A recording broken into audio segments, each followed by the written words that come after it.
Un concepto importante en el estudio de las proposiciones es el de predicado.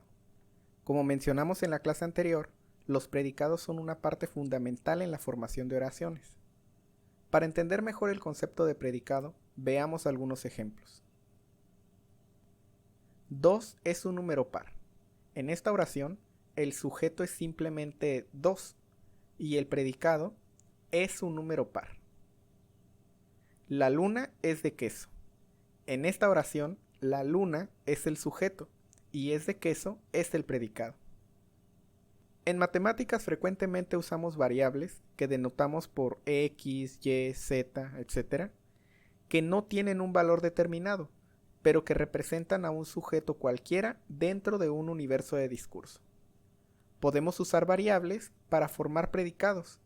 Por ejemplo, el predicado es un número par puede escribirse de la siguiente manera. X es un número par. Denotamos con P de X al predicado. En este caso, la variable X representa al sujeto. Es importante hacer notar que los predicados no son proposiciones, ya que no pueden ser caracterizados como verdaderos o falsos. Sin embargo, al evaluar las variables en sujetos particulares, los predicados producen proposiciones. Veamos algunos ejemplos. El predicado Q de Z, definido como Z es un número impar evaluado en Z igual a 4, produce una proposición falsa, ya que no es cierto que 4 es un número impar. Pero evaluado en Z igual a 13, el predicado se vuelve una proposición verdadera. Consideremos el predicado A que depende de las variables X y Y definido de la siguiente forma. X es mayor que Y. Observemos ahora que hay dos sujetos involucrados, X y Y. En este caso, el predicado A evaluado en X igual a 2 y Y igual a 3 produce una proposición falsa, dado que 2 no es mayor que 3. Mientras que evaluarlo en X igual a 7 y Y igual a 5 se produce una proposición verdadera, dado que 7 sí es mayor que 5.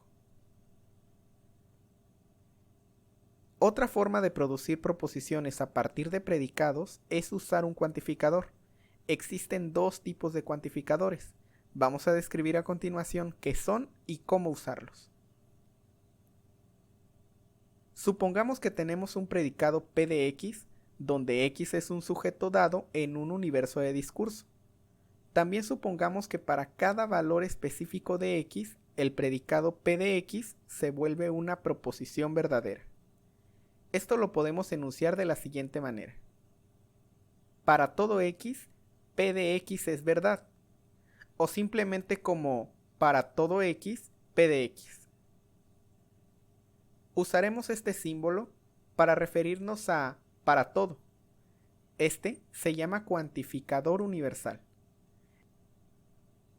Entonces, podemos escribir para todo X, P de X para referirnos a que para todo valor específico de X, el predicado P de X se vuelve una proposición verdadera. Veamos un par de ejemplos. En ambos casos, el universo de discursos será el de los números enteros.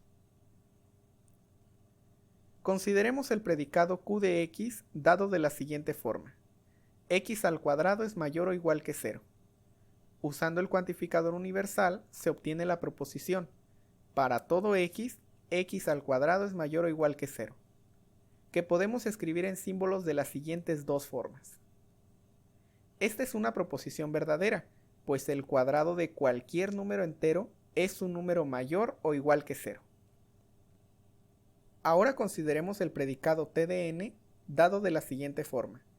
El número 2n-2 es impar. Usando el cuantificador universal se produce la proposición falsa. Para todo n, el número 2n-2 es impar. Esto lo podemos representar en símbolos de las siguientes dos formas. Supongamos ahora que existe un valor específico de X en un universo de discurso para el cual el predicado P de X se vuelve una proposición verdadera. Esto lo podemos enunciar de la siguiente forma. Existe X tal que P de X es verdad. O simplemente existe X tal que P de X. Usaremos este símbolo para referirnos a existe. Este se llama cuantificador existencial. Entonces, podemos escribir existe X tal que P de X para referirnos a que existe un valor específico de X tal que el predicado P de X se vuelve una proposición verdadera. Veamos un par de ejemplos. En ambos casos, el universo de discurso será el de los números reales. Consideremos el predicado S de t dado por 3t menos 1 es igual a 0. Usando el cuantificador existencial, se produce la proposición existe t tal que 3t menos 1 es igual a 0. En símbolos podemos escribir esta proposición de la siguiente forma. Además, es fácil verificar que esta proposición es verdadera, pues sí existe un número real t que cumple esta ecuación. Este número es 1/3. Sea P de X el predicado, X al cuadrado es igual a menos 1. Usando el cuantificador existencial, se produce la proposición existe X tal que X al cuadrado es igual a menos 1. Esto lo podemos escribir en símbolos de las siguientes dos formas. Esta proposición es falsa, ya que, como sabrás, ningún número real elevado al cuadrado es menos 1. Para finalizar esta clase, veamos cómo negar proposiciones construidas a partir de cuantificadores. Para ello, consideremos el siguiente ejemplo. Si P es la proposición todos los animales son ovíparos, ¿cuál será la negación de P? A simple vista podríamos pensar que la negación de P es ningún animal es ovíparo. Sin embargo, esto es un error. Por definición, la negación de P es verdadera cuando P es falsa y viceversa. Pero esto no sucede con la proposición Q.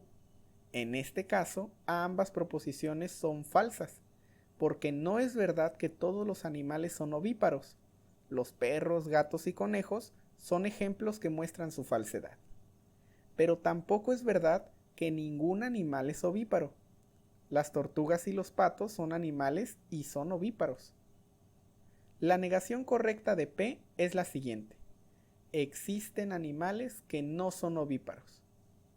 Esta proposición sí cumple lo que esperábamos.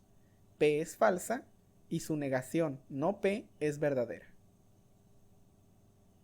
De manera similar podemos obtener la negación de un cuantificador existencial.